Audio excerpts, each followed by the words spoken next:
SRO Magazine, your number one source for music and entertainment news and interviews. SRO.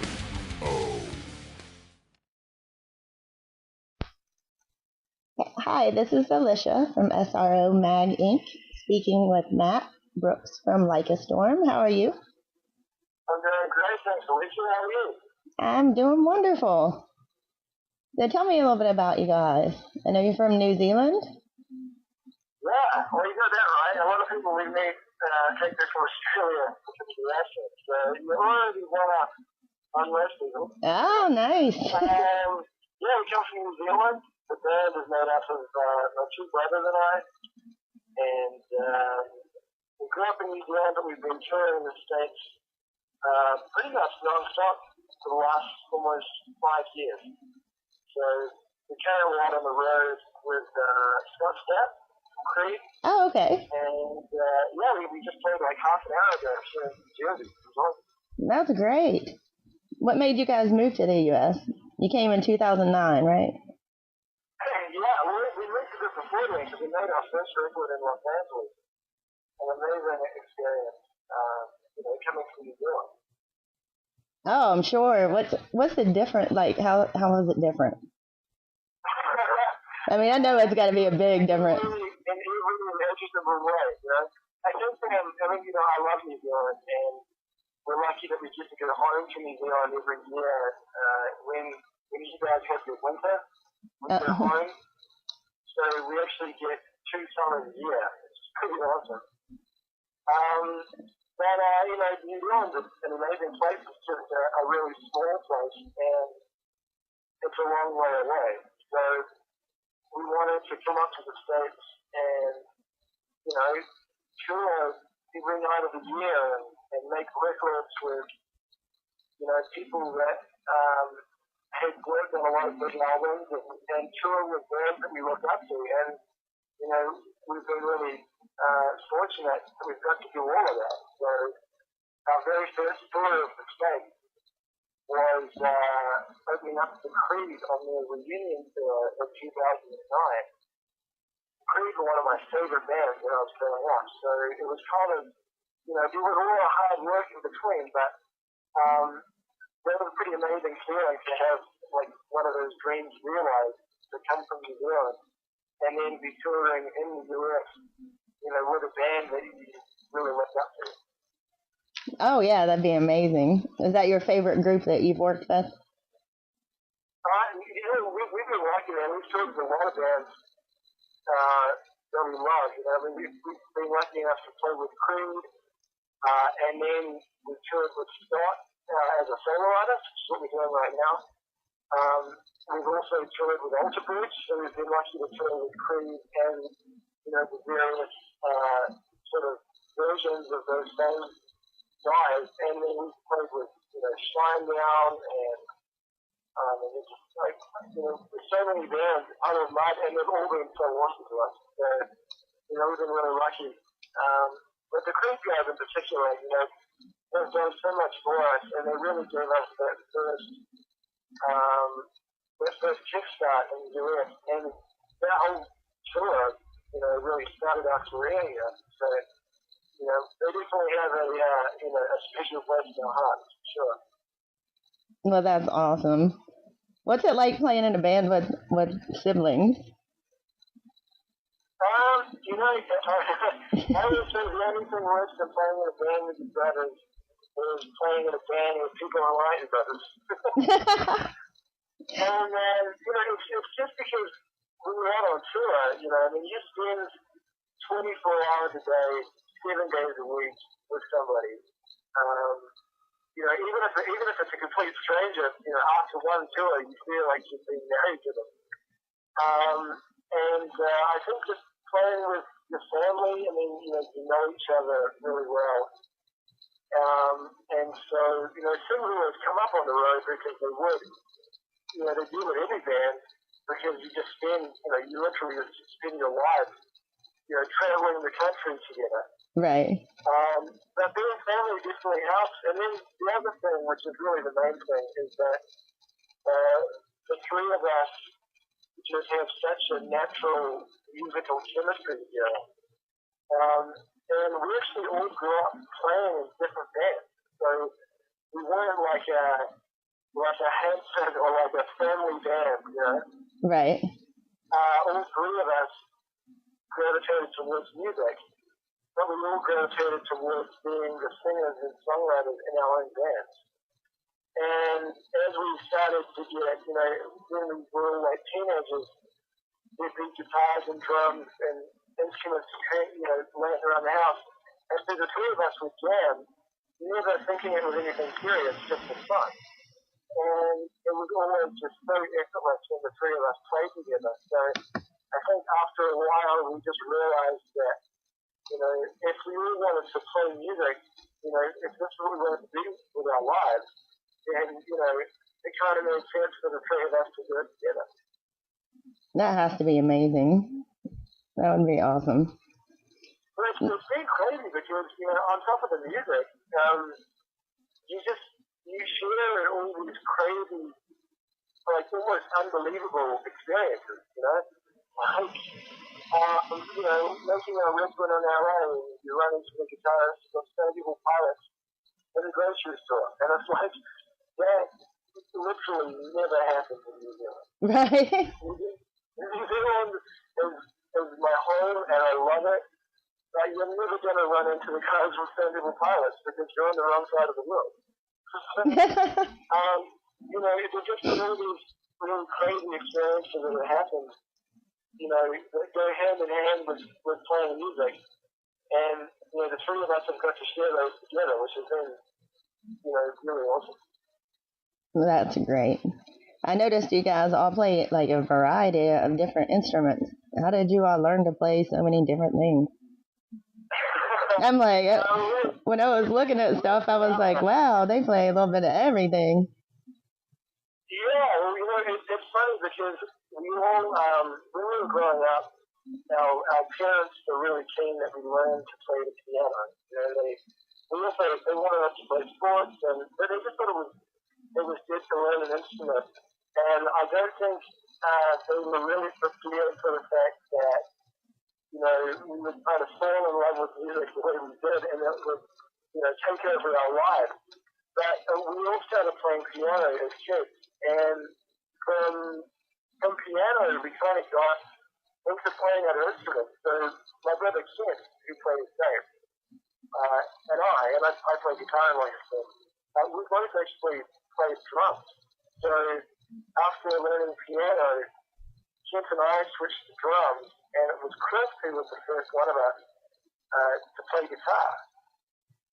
And then we would always jam, and then there would be drums and guitars and, you know, keyboards and stuff. And I mean, it was cool. It was just like a really fun environment.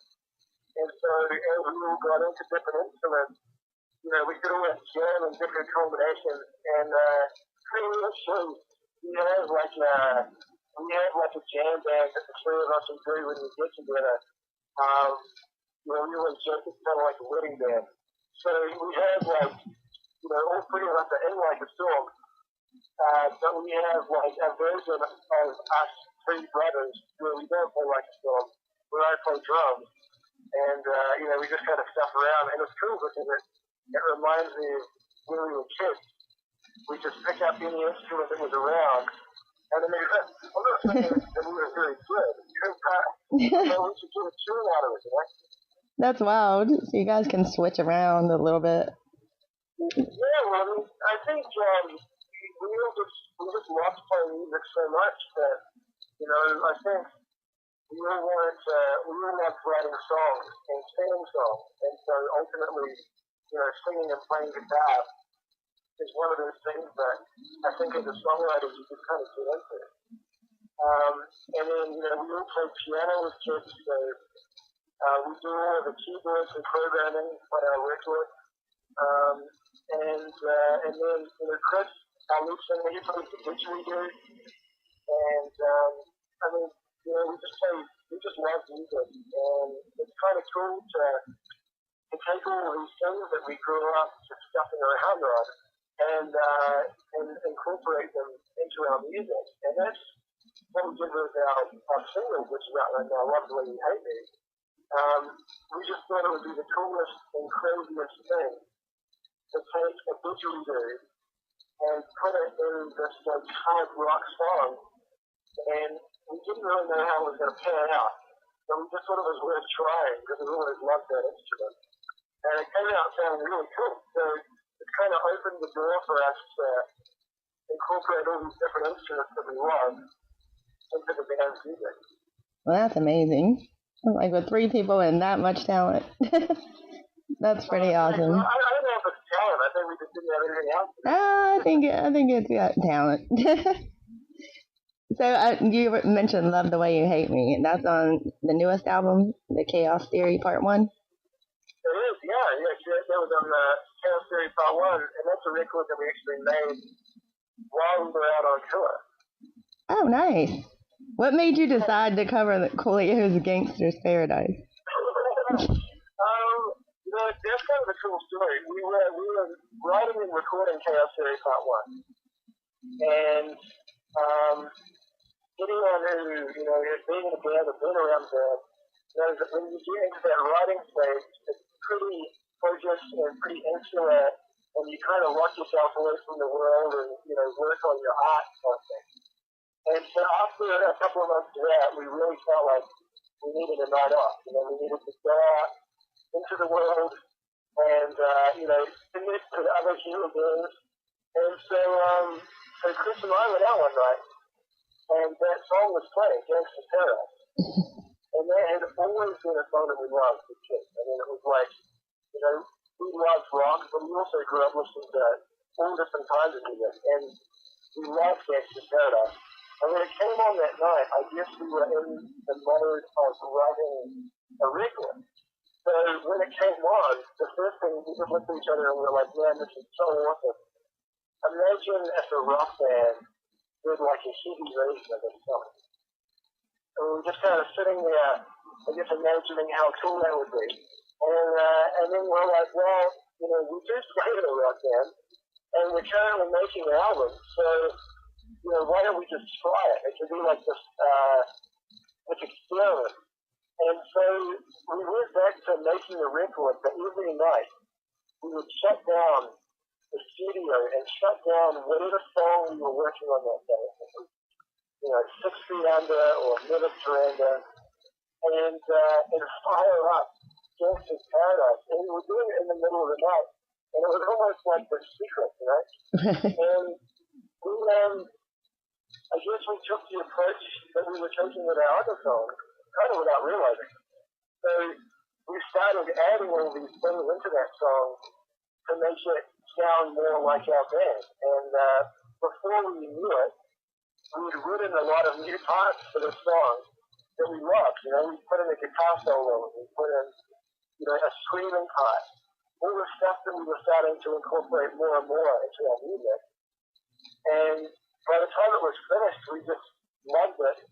And so we put it on the record, and we just played here half an hour of it, and it's like one of my favorite songs to play. Not just because of the reaction that people have, because it's such a well-known song, but also the fact that it's so different. Our version is so different than what people expect. It is. I heard it, and it rocks, but it has like your own twist on it. I used to love the song too. I don't know who didn't growing up, but it was a really cool idea. It worked out well. Thank you. Yeah, it was funny because it was, I guess, one of the great things about, making your own music is that if it didn't turn out well, nobody would have known that we even attempted it. Oh, no. It's great. Thank you. So tell me, you guys released Worlds Collide, Live from the Ends of the Earth. So tell me a little bit about that. That's kind of a neat idea. Like, how did you all come about that idea, and how did the fans take to it? Worlds Collide was it was a thing that kind of happened naturally. We really wanted to make a live record. We love playing live, and we kind of feel like, as much as we love our studio albums, we kind of feel like the band really comes to life on stage. And so we really wanted to make a live album. As a lot of our fans will know, we also love doing acoustic stuff. We grew up listening to a lot of, hard rock, metal, grunge, all that kind of stuff. But we also grew up listening to a lot of, acoustic music. And so Worlds Collide was just this kind of sprawling effort to capture all of the different things that we like to do. And what was really cool is that we had recorded being out on tour in the States. We had a friend who's a world-class engineer who recorded our live show. So we had the heavy show. And we just thought it would be so awesome that seeing as, our lives are kind of split. We spend so much time in America playing heavy music. We just thought it would be awesome if the other part of the live album would be our acoustic stuff recorded in New Zealand. And we were able to take that concept one step further, which is the acoustic stuff on the second disc, which was recorded in New Zealand. We actually recorded those songs on location. So one of the songs, Just Save Me, we recorded on the shore of Lake Taupo, which is the biggest lake in New Zealand. And it was the holiday place that we always used to go to every summer as kids. And if you listen to the song, we set up a mic so you can hear the lake lapping against the shore in the background. So it kind of came out like this really cool, this really cool clash of things. And that's why we thought Worlds Collide was such a perfect name for it, because it has one disc that's like heavy and energetic and anthemic, and it was recorded live in the States. And then we have this other disc, which was recorded on location in all these amazing places in New Zealand. And it shows the acoustic side of our band. And I remember when we first got the final version of those songs back, just listening to it, it sounds egotistical, but I spent so long listening to our live album because I kind of couldn't believe that we had been able to capture, both sides of our band and in both images. So we're really, really proud of it, just because we really wanted our fans to be able to hear the full extent of what we like to do. I think it's amazing. Like, it's one of the smartest ideas I've ever heard of, because I know sometimes I'm in a mood to hear the heavy stuff or, the energy, and then I love acoustic music too. So you can kind of get a little bit of both from it. I think it's an awesome idea. Oh, thank you. I mean, it's really cool to, especially, to listen back to the stuff that we did in New Zealand and be able to hear, the cicadas in Auckland or the sea, or, you can just, so, I think we kind of was really pleasantly surprised and amazed with how much of the New Zealand vibe we were able to capture. That's awesome. So you guys, do you all make your plans to go visit home together, or how often do you get to do that? I'm sorry, do you want to repeat that? I said, how often do you guys get to go back home to visit? We're really lucky. We basically now tour the States 10 months out of the year, and then we go home to New Zealand in the two coldest months. Oh, no. Yeah, we kind of escape for the New Zealand summer. We miss being away from home, and, that's where our family and friends are. But on the other hand, we're just so grateful for what we're able to do up here, and the reality is, we'd never be able to tour with the kind of people that we do and make the kind of fans that we have in New Zealand. So, I think we feel really fortunate that we're able to go home every year and catch up with everybody, and also miss the North American winter. And then we can come back, as you guys start to disrupt a little bit and start touring. That's great.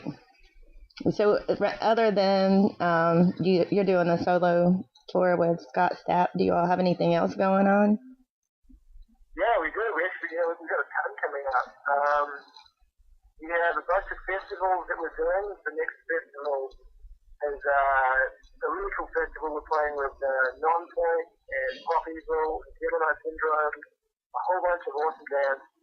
That's called Operation Rockfest, and that's on June 25th in Virginia. So, any of your listeners are in Virginia, that's going to be a wicked show. We're very stoked to be part of that. Otherwise, yeah, we have a lot of festival dates, and then we do some shows with the Slick Puppies, who are, down from our neck of the woods in Australia. And we're also going to do some recording. So, we've been lucky to get busy and then to stay busy.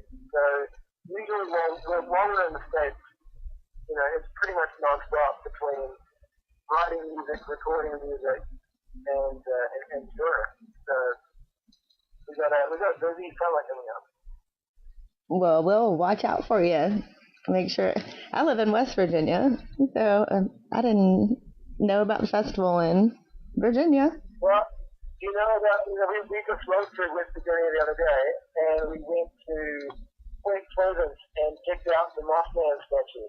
Oh, wow. I live like 35 minutes from there. We've kind of developed like a morbid fascination with Mothman.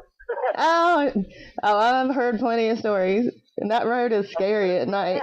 Yeah. See, we don't have that kind of folklore in New Zealand. We've got, the native people, the Maori, they have, their own mythology, but we don't have any Mothman or anything. So, welcome to the U.S. It was really cool to go and, talk to the guy running the local Mothman store. And actually, we got a photo by the Mothman statue. That's awesome. So, we were just in West Virginia, so we'll have to come back and you have to come to the show next time. Oh, absolutely. And so your Chaos Theory Part 1, you can get that on iTunes? Is that? Yeah, absolutely. You can get all of that stuff on iTunes. Chaos Theory Part 1, Wills Collide. We also have an acoustic record. Oh, nice. Like a Storm Unplugged. And so any fans of ours who are interested in the acoustic side of what we do, that's on iTunes as well. Okay. Do you all have your, what is your web address or your main site that people can go to and kind of see everything? Yeah, we're at www.likeastorm.com. You can get all of our band merchandise through there and all of our music. We're also on Twitter at Real Like a Storm, and we're on Instagram, LAS_official, and we're on Facebook. So, it's pretty hard to miss us. You can find you anywhere. You'll find us, including New Jersey tonight. Nice. It's a little far for me, but. We'll be back your way, and then we can share stories about the Mothman. Oh yeah, that'd be awesome. We can all get our picture taken. That road is a really creepy road to drive on at night. Oh, good. The guy was telling us about the TNT installation up there, built on the Indian burial ground. And I tell you what, whether there's a Mothman or not, I thought that is one creepy story. Oh yeah. They'll freak you out with it. But yeah, you'll definitely have to let me know when you guys are around, and we'll catch up and maybe get to sit down and talk face to face. Absolutely. Well, thanks so much for taking the time to talk to me. Oh, thank you for talking to us, and enjoy your tour, and we'll keep up with what you're doing and keep in touch with us and make sure to let us know what's going on. You all keep rocking. We'll let you know when we're back in town. All right, and if I see the Mothman, I'll take a picture. Yeah, if you see the Mothman, let me know, all right? I will. Okay, thanks. All right, thank you. You have a great night. Thanks, you too. All right, bye-bye.